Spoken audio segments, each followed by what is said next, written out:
বেশি কিছু রান্না করিনি, নোটের শাক ভাজেছি, আম দিয়ে ডাল রান্না করছি। আম দিয়ে টক ডাল খেতে খুব ভালো হবে গো। আজকে সকাল সকালে রান্নাটা করছি, এখন 11টা বাজে, এখন খেয়ে নেই কটা, দৈনিক 12টা বেজে যায়।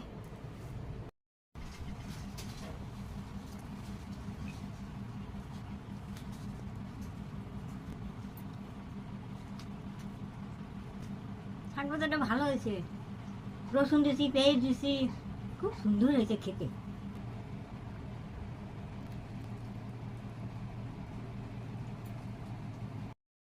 আমের ডালটা খুব ভালো হয়েছে, যে গরম পড়ছে না, আমের ডাল খেতে খুব ভালো হয়েছে। তোমরা ভিডিওগুলো দেখবা, ভালো লাগলে লাইক কমেন্ট করে দেবা।